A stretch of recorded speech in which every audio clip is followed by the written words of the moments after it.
मैंने कहा था ना कि मैं किचन में ही रहती हूँ, और मैं आज सोचा कि ब्लॉग बनाने के लिए जाऊँ अपनी पड़ोस में। तो वहाँ भी किचन का ही काम चल रहा था, और संजोग से मैंने शूट किया है। वहाँ भी पहले मक्खन निकल रहा था, फिर कचौड़ी बन रही है सत्तू की।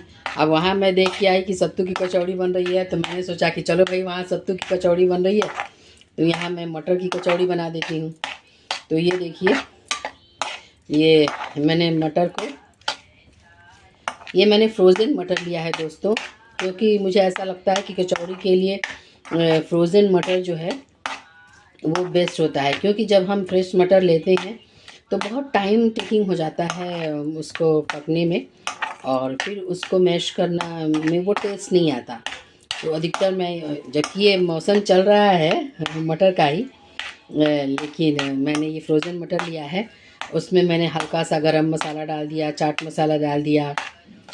गरम मसाला और धनिया मैं घर में ही तैयार करती हूँ, और चाट मसाला जो मेरा रेडीमेड है, इसमें हल्की सी लाल मिर्च डाल दी है। उसका तड़का लगाने के बाद फिर मैंने इसमें ये डाला है, और अभी जा रही हूँ डो तैयार करूँगी। डो तैयार करने के बाद मैं भी कचौड़ी बनाऊँगी।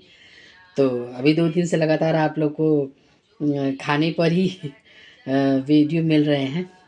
क्या करें, वैसे भी आज बारिश हो रही है तो मौसम कहीं बाहर जाने लायक नहीं है, वरना मैंने सोचा था कि चलो हमेशा मैं किचन से ही ब्लॉगिंग करती हूँ तो कहीं बाहर जाके करूँगी, लेकिन ऐसा लग नहीं रहा है। मैंने कहा कोई बात नहीं, चलो फिर जिस दिन संजोग होगा उस दिन फिर करेंगे, है ना। के साथ आज खाने की ही बातें हो रही हैं। मैंने कढ़ाई चढ़ा दी है कचौड़ी तलने के लिए, और इसमें मैं डाल रही हूँ तेल। ये मूंगफली का तेल है दोस्तों, जिसको हम व्रत में भी यूज़ करते हैं और ऐसे भी, तो बहुत ही फ़ायदेमंद है, इसलिए हमने मूंगफली का तेल लिया है। और जैसा कि देखिए, हमने फ्लेम को थोड़ा सा मीडियम कर दिया है, और ये है वो जिसकी फिलिंग करनी है। अब इसको क्या करना है दोस्तों कि इसको अगर मैंने ग्राइंडर में चला दिया तो ये इतना महीन हो जाएगा कि फिर ये कचौड़ी का टेस्ट नहीं आएगा, ठीक है। तो इसको हल्के हल्के हाथों से इसको करना है ना।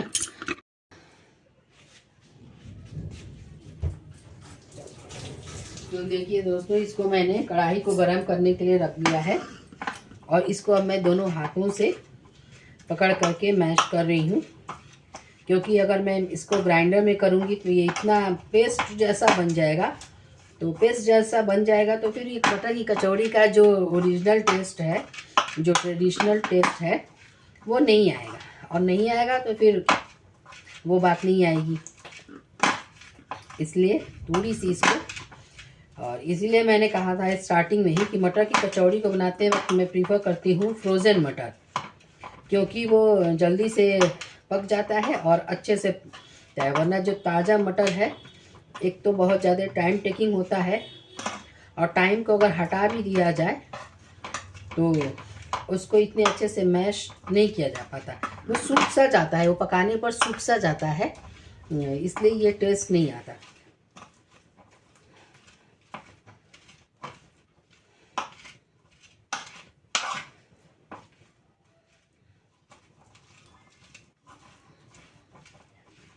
ये देख रहे हैं आप, थोड़ी सी मेहनत लगती है, हाथों की हथेलियों पर जोर पड़ता है, इसलिए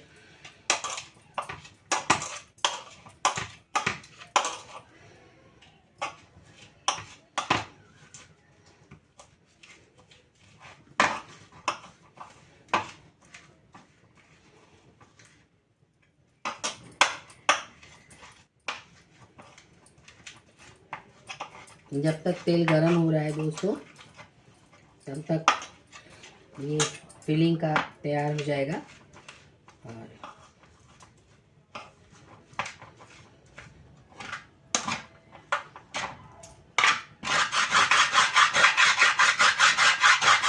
इसके नीचे मसाला लग गया है, तो पता चलेगा कि मटर रह गया, मसाला नीचे चिपक गया। तो इसीलिए मसाले को हल्का समय निकाल देंगे, इसी में रह गया है। ताकि अच्छे से ये मसाले के साथ जो है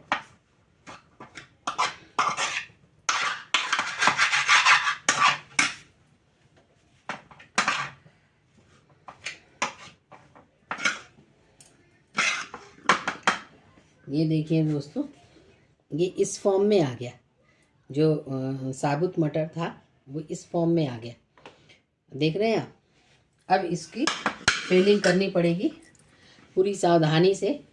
और जैसा कि मैंने पहले भी बता रखा है कि हम जिस बेल्ट में रहते हैं वहाँ गौ माता की बड़ी कृपा है। तो ये पहला मैं डालती हूँ अग्नि माता के लिए, कि ये बचपन से देखती आई हूँ कि मेरी माँ डालती रही है, माँ चाची जो भी घर में डालती रहती हैं। तो पहले मुझे लगता था अग्नि को डालते हैं। अगर आप अग्नि के पर्पस से नहीं भी माने दोस्तों, तो इसका साइंटिफिक रीज़न भी अगर देखा जाए तो साइंटिफिक रीज़न ये हो सकता है मेरे अनुसार दोस्तों कि ये थोड़ा सा ऊपर करती हूँ, दिख नहीं रहा है। मेरे अनुसार साइंटिफिक रीज़न ये हो सकता है दोस्तों कि इसको हम डालते हैं तो एक तरह से चेक भी हो जाता है कि घी कितना गर्म हुआ है या तवा कितना गर्म है। तो इसका अगर आप ये है, ये देखिए अग्नि माँ का है, ये ऐसा डाल दिया। और ये एक कचौड़ी मैं बनाऊंगी गौ मैया के लिए, गौ माता के लिए, क्योंकि पहली रोटी कचौड़ी में जो भी बनाती हूँ उसमें से थोड़ा सा ही सही अब उनका शेयर मैं कोशिश करती हूँ कि जितनी बार भी रखूँ मैं, चाहे तवा रखूँ चाहे कढ़ाई चढ़ाऊँ, मैं उनके लिए एक, ज़्यादा तो नहीं, कम से कम एक रोटी ज़रूर रखती। और वो सुबह ही आ जाती हैं, दरवाजे पर बिना बोले खड़ी हो जाती हैं। उनका वैसे भी एक से कुछ काम होता नहीं है, लेकिन ये एक सिंबॉलिक रूप में मैं इसको रख देती हूँ। वैसे तो उनको अलग से आटा वगैरह घोल करके भी दिया जाता है, क्योंकि उनको कचौड़ी पूरी हलवा से ज़्यादा गौ माता को कच्चे आटे को पानी में घोल दो तो वो ज़्यादा पसंद से और चाव से खाती हैं। देखिए ये निकल गया है अग्नि का। अब मैं इसको अग्नि के उसमें डाल देती हूँ और ये गौ माता का है। अब मैं इसको बेलती हूँ, थोड़ा मोटा ही रखा है गौ माता वाला, कि जब तक गौ माता का थोड़ा सा होगा मोटा रखा है मैंने, तब तक मेरा अपना पर्सनल जो है वो काम थोड़ा सा हो जाएगा, तैयार हो जाएगा। और फिर मैं यहाँ लेती हूँ आटा थोड़ा सा, क्योंकि बेलने में दिक्कत हो सकती है, तो मैंने थोड़ा सा सूखा आटा ले लिया है, सूखा आटा ले लिया है थोड़ा सा।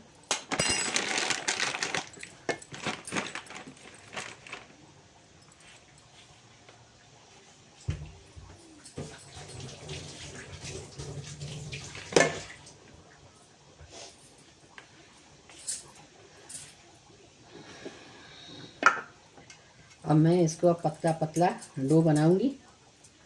और वो गौ माता का था इसलिए बड़ा सा था, क्योंकि यहाँ मेरे ससुराल में किसी को मोटी कचौड़ी पसंद नहीं है, सब पूरी के जैसा कचौड़ी खाना चाहते हैं, पतला पतला। तो ये देखिए मैंने इसकी स्टफिंग की है इसमें रख करके, और ये देखिए ये स्टफिंग हो गई।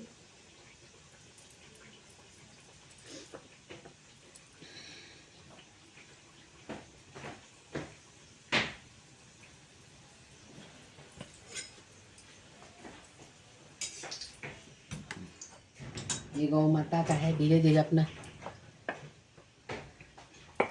हो रहा है तैयार।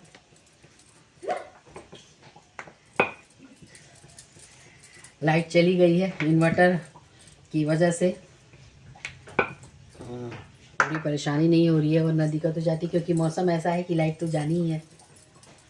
तो इसलिए ये देखिए ये मैंने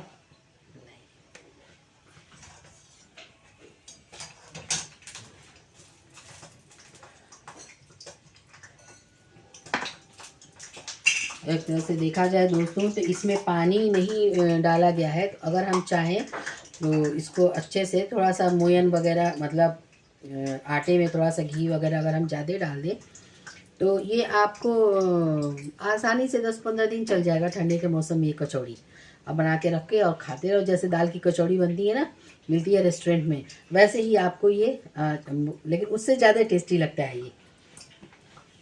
देखिए हमारे गौ माता का खाना जो है वो निकल गया, और ये अब मैं डाल रही हूँ भोग प्रसाद के लिए, क्योंकि मैं बिना लहसुन प्याज का खाना बनाती हूँ। और एक अब आदत सी हो गई है, अब तो ऐसी आदत हो गई है दोस्तों कि बल्कि प्याज वाला खाना मेरे से अच्छा नहीं बनता। खा तो लेती हूँ, ऐसी बात नहीं है, ऐसा नहीं है कि मैं लहसुन प्याज खाती नहीं। अच्छा प्याज तो मुझे सैलड के रूप में बहुत अच्छा लगता है, लेकिन वही है।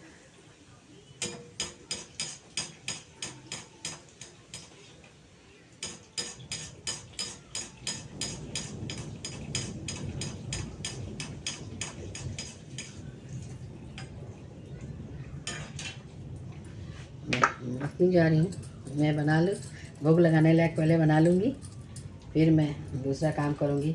और हमारे ये जो कान्हा जी हैं, लल्ला हमारे बेटे, उनको कचौड़ी उतनी पसंद नहीं आती, तो उनके लिए मैं सिर्फ सिंपल ऐसे आटे की बिना फिलिंग के मैं पूड़ी बना दूँगी। यही कहिए कि सिंपल कचौड़ी बिना स्टफिंग के।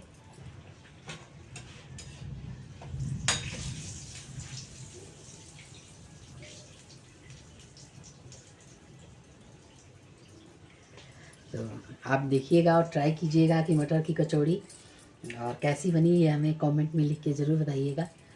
क्योंकि अगर आप देख रहे हैं और कमेंट कर रहे हैं तो मेरे लिए बहुत ही अच्छी बात है, क्योंकि मुझे लगता है कि कोई मेरी चीज़ों को अप्रिशिएट कर रहा है। अगर आप कमेंट नहीं करेंगे तो मुझे कैसे समझ में आएगा कि आपको मेरी कौन सी बातें अच्छी लग रही हैं, कौन सी बातें बहुत अच्छी लग रही हैं, कौन सी बातें आपको बिल्कुल अच्छी नहीं लग रही हैं। तो इसलिए अब किचन में रहती हूँ तो किचन में ही ब्लॉग बना पाती हूँ। मैंने कल भी कहा था कि मैं कोशिश करूँगी कि मैं बाहर जाऊँ तो बाहर के भी ब्लॉग बना सकूँ।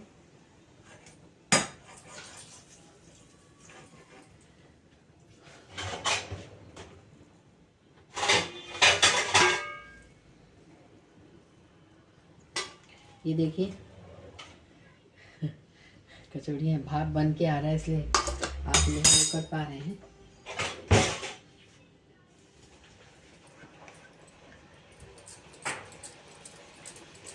और दोस्तों मैं स्लैब पर ही प्रेफर करती हूँ। कुछ लोगों को पसंद आता है, कुछ लोगों को अच्छा नहीं लगता, लेकिन मेरे लिए ये बहुत इजी है, कंफर्ट वे में रहता है कि मैं ऐसा कर पाती हूँ। मुझे अच्छा लगता है। मुझे चौकी बेलन चौकी पे नहीं मैं कर पाती, अब आदत सी हो गई है। देखिए कितनी अच्छी खिली खिली कचौड़ियाँ बन रही हैं।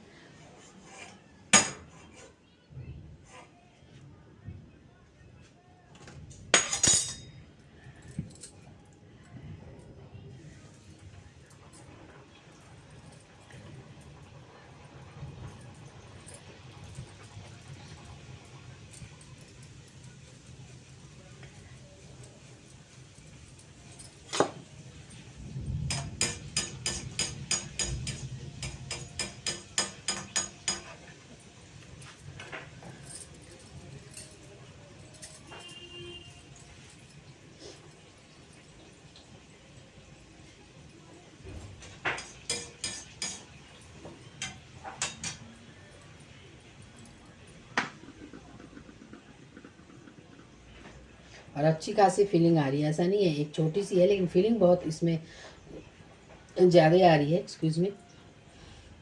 ताकि क्योंकि फीलिंग अगर कम रहती है कचौड़ी में तो मुझे मज़ा नहीं आता।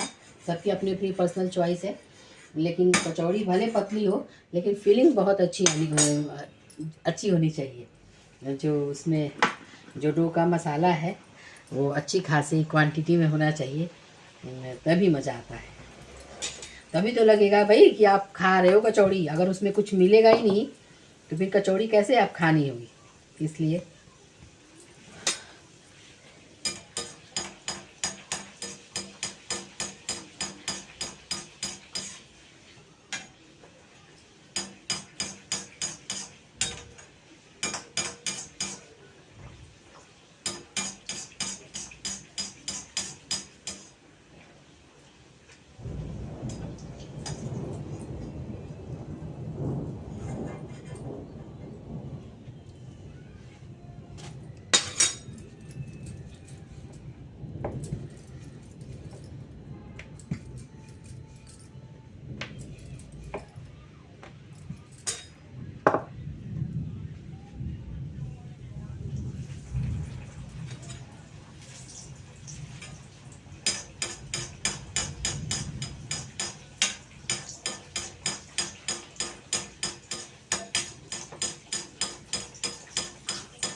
तो ठीक है दोस्तों, अब जैसा कि आप देख रहे हैं कि अब कचौड़ियाँ बन करके तैयार हो गई हैं और अब इसका भोग लगाऊंगी।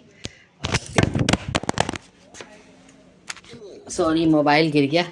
भोग लगाऊंगी और इनका प्रसाद जब होगा तब प्रसाद सब लोग ग्रहण करेंगे। तो आज के लिए बस इतना ही। शुभ रात्रि, गुड नाइट आप सभी को। धन्यवाद। ऐसे ही मेरे ब्लॉग को वॉच करते रहिए और सब्सक्राइब करते रहिए, लाइक करते रहिए, शेयर करते रहिए। मैं यही कह सकती हूँ। धन्यवाद।